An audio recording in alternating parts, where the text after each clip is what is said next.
Okay. Yeah. And I'm not going to look anywhere in particular. I'll try to make maybe eye contact with both. Okay. Okay, well, this is an interesting experience, right? This is one of our first, it is the first segment that we'll be learning via video. And as you recall, this is part of the research study that you guys may or may not have agreed to participate in. But nonetheless, we are still learning about three concepts in this manner. So the first one that we're going to learn in this way is about stress. We started talking last week about stress production and overall the supersegmental characteristics of speech. And today, I'm allowed to do pointing gestures for everybody, right? Today we're going to be talking about stress for just a little bit. As it says on your screen, what is stress? What's the degree of prominence within a word, and that's within a particular syllable. So we're going to learn whenever we say something like, let's do pathology. Pathology.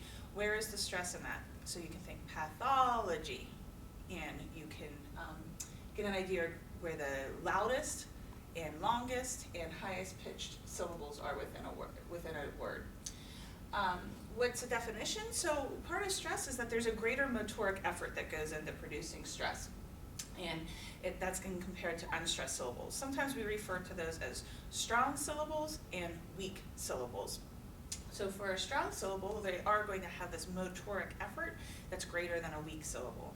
A weak syllable are like those schwas that we talk about, right? So whenever we say something like ahead, we talked about that being really weakly stressed, whereas head has a higher punch to it. It's a strong syllable. Ahead.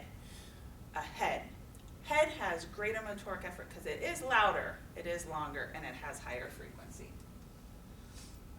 Okay, and that's what this is saying. Remember we talked last time about acoustic correlates versus perceptual correlates of stress. So here we have duration, intensity, and pitch. What are those? Duration, intensity, and pitch. Well, pitch is associated as a perceptual correlate. Intensity actually is a good acoustic correlate, and duration is both. Intensity, if we want to say what the perceptual correlate would be, it would be loudness. And then for pitch, the acoustic correlate would be FO. Just because your book talks about this, but it gets a little bit confused sometimes. Stress is part of rhythm, but rhythm is not always stress. So rhythm of speech is that we have this underlying rhythm of speech. English has an underlying strong, weak, strong, weak, strong, weak, strong, weak syllable structure. Whereas so what's an example of that? Well, most of our words that are 2 syllables long have strong, weak syllable stress structure. Whereas in France, we have weak, strong, weak, strong, weak, strong. Think Paris, baguette, right? So we go from weak to strong. But that's the underlying rhythm of speech, and it differs, like I said, for different languages. Spanish is syllable time, where it's not really so stressed. Most syllables are just kind of punched out one by one. Okay, but stress is a part of rhythm, and again, is modulated with these acoustic changes that's based upon motoric effort.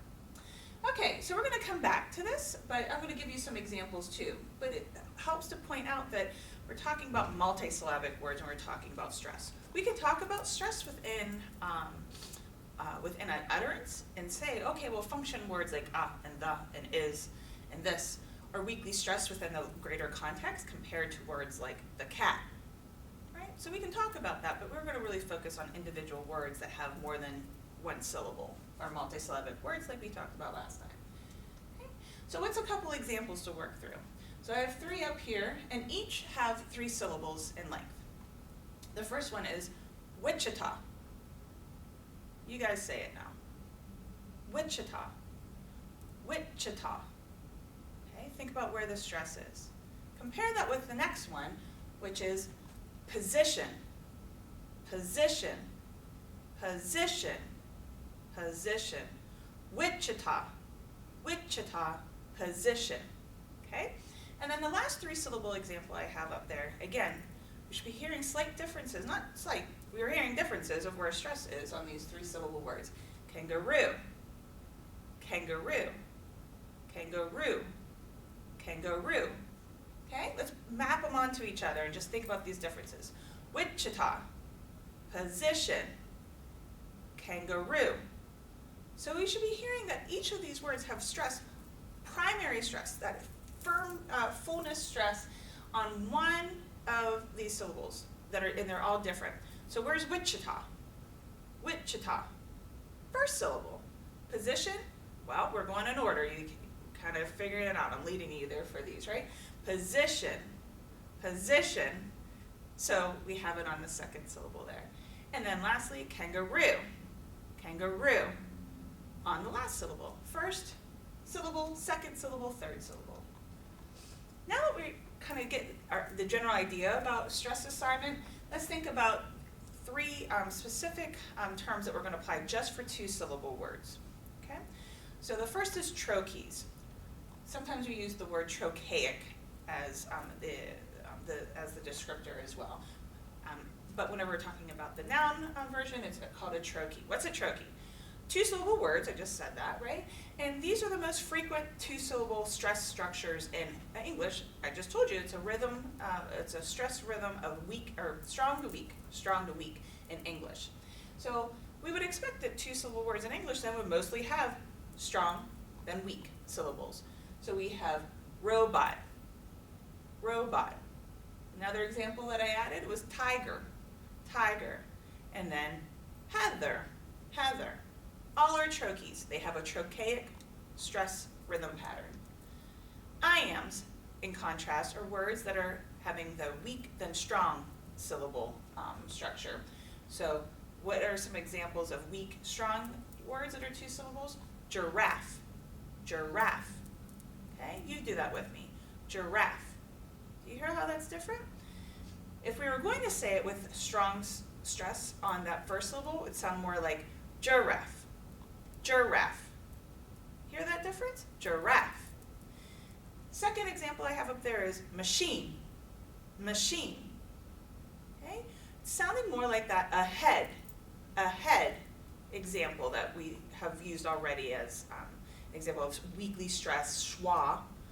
And that's in an occurrence where it's in that first syllable followed by a strong syllable, and I am. Lastly, I gave another French word, borrowed word from French, baguette, right? Baguette. So if we wanted to say baguette with a trochaic pattern, it'd sound like baguette, baguette. Well, that doesn't seem to make any sense, right? It sounds more natural whenever we say it as baguette. Same thing, we could take my name. You said it was a trochee, right? Heather.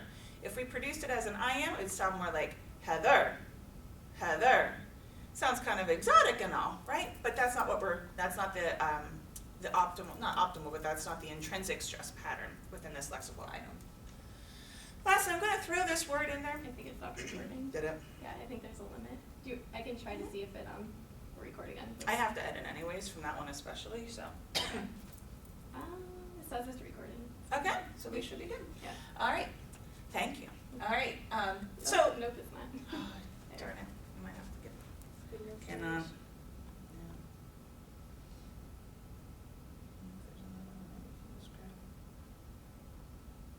Thanks for bearing with me. I hope it is odd, but. All right. So as long as well, we can access. I just want to make sure we can access what I've done so far, and then. Okay. So that was the little one, and then that was the. Mm-hmm. So it shouldn't be on there anymore anyway. But do you want me to I wonder if grab another one? Yeah, can you go grab another one? And while Sure. we're doing this, maybe I'm going to see if I can just send it straight to YouTube for now. Okay. And then, yeah, but in the meantime, in the interest of time, thank you, Sarah. I didn't mean to boss you around. Thank you. That's okay.